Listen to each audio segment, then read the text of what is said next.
Goeiemôre broers en susters, ek groet julle vanoggend in die naam van Jesus. Boy, wat 'n week en 'n half, vir die afgelope tyd, was ek so onder beproewing en so onder beproewing gestel. En dit is hoekom ek vanoggend vir ons graag uit Jakobus 1 vanaf vers 1 tot 18 wil lees. Van Jakobus, 'n dienaar van God en die Here Jesus Christus aan die 12 stamme wat oor die wêreld versprei is. Groete. My broers, julle moet baie bly wees van hierdie allerlei beproewings oor julle kom. Want soos julle weet, as julle geloof die toets deurstaan het, stel dit julle in staat om te volhard. En die volharding moet 'n end uit volgehou word, sodat julle tot volle geestelike rypheid kan kom, sonder enige tekortkoming. As een van julle wysheid kortkom, moet hy dit van God bid, en hy sal dit aan hom gee. Want God gee aan almal sonder voorbehoud en sonder verwyte. Maar 'n mens moet gelowig bid en nie twyfel nie. Want iemand wat twyfel is soos 'n brandende in die see, wat deur die wind aangejaag en heen en weer gedryf word. So 'n mens wat altyd aan die twyfel is en onbestendig is in al sy doen en late, moet nie dink dat hy iets van die Here sal ontvang nie. 'n Gelowige wat arm is, moet hom daarin verheug dat hy sy aansien in God het. En een wat ryk is, dat hy voor God gering is. Want die ryke sal vergaan soos die veldblom.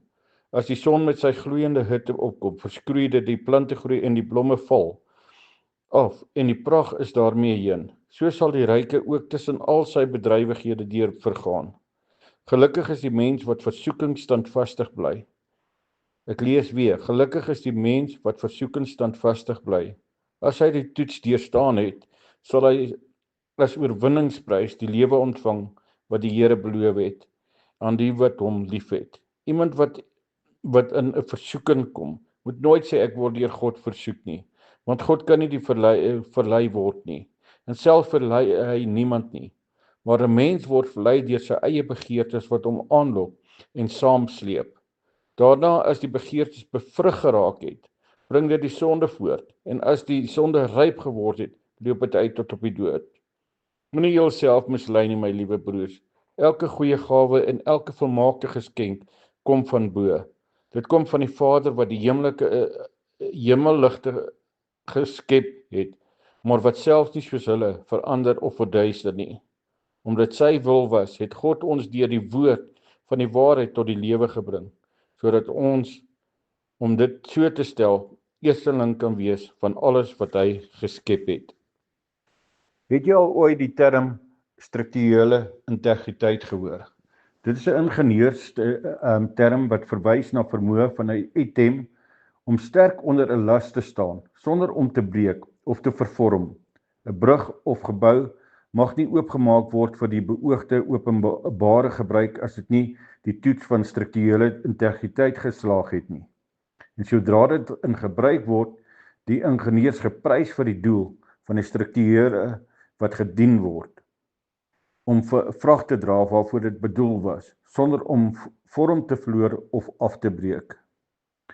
Jakobus, die jonge broer van Jesus, het in die vroeë kerk uitgedaag om nie moeg te word nie, maar in werklikheid bly te wees wanneer hulle op verskeie maniere getoets word.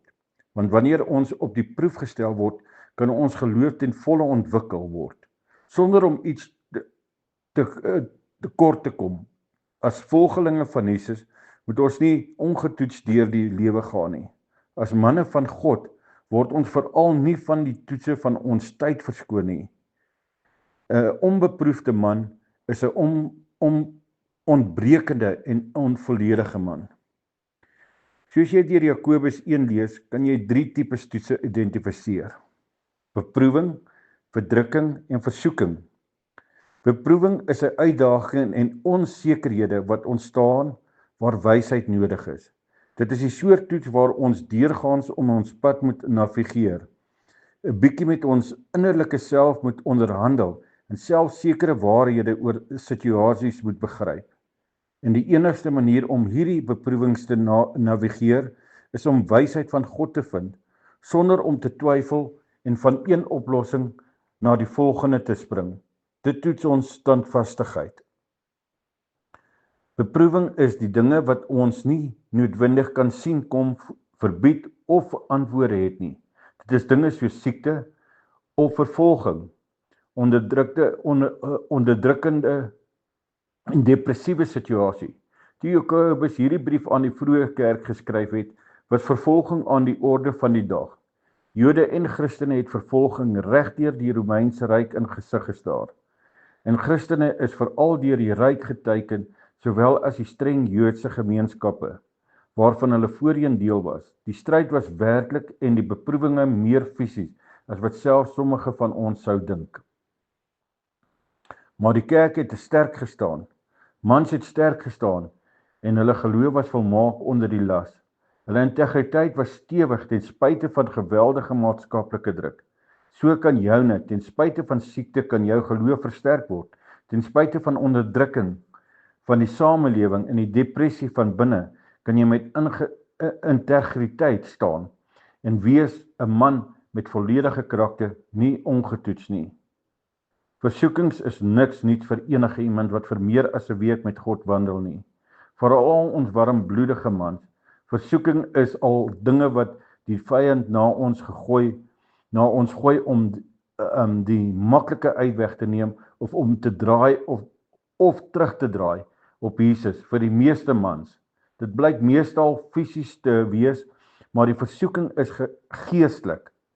Soos Jakobus sê, word ons binne versoek. Die vyand sal gedagtes saai in die hoop dat dit sal ontstaan om vernietigende vrugte te dra.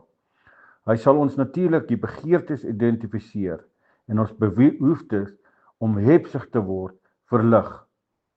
En soos kanker is vroeë opsporing en 'n identifikasie die sleutel tot die behandeling oor die behandeling.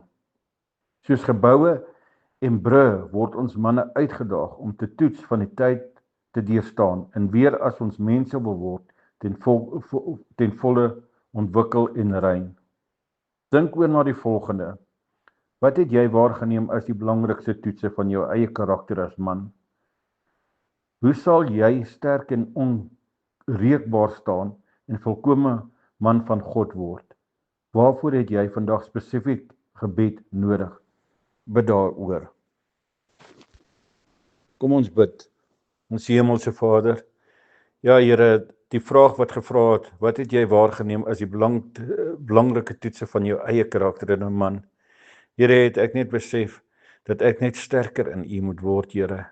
Ek wil net sterker word. En dan, Here, vra daar ook, waarvoor het jy vandag spesifiek gebed nodig? Bid daaroor.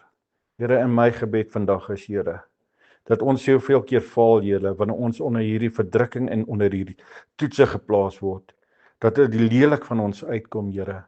En dit is hoekom Jakobus ook so duidelik vir ons stel, Here, dat ons nie laat nie hierdie sondige begeerte bevrug word nie, maar laat ons wysheid vir U sal vra, Here. En daarom bid ek vanoggend, vra vir wysheid vir elkeen wat deur 'n beproewing gaan. Here, ek is hierdie laaste 2 weke deur die ergste beproewing in 'n lang tyd. En ek het gisteraand het ek amper begin moed opgee. Maar Here, met U krag en U wysheid wat ek voorbid, sal ek nie moed opgee nie. Vergewe my, Here, waar ek ongeduldig was. Vergewe my waar ek kwaad was. Regtig waar kwaad was vir mense wat my te nagekom het, vir my werkers en al daai dinge, Here. Vra ek, vergewe my. Here, ek weet ek is nie perfek nie, maar dankie dat U hierdie gedeelte spesifiek vir my geplaas het, Here, om ook te kan deel. En ek vra dit, dat U vir nou, Here, sê ek dankie dat U my gebed, en ek twyfel nie wat ek gebid het nie, Here. En ek loof U en ek prys U in Jesus naam. Amen.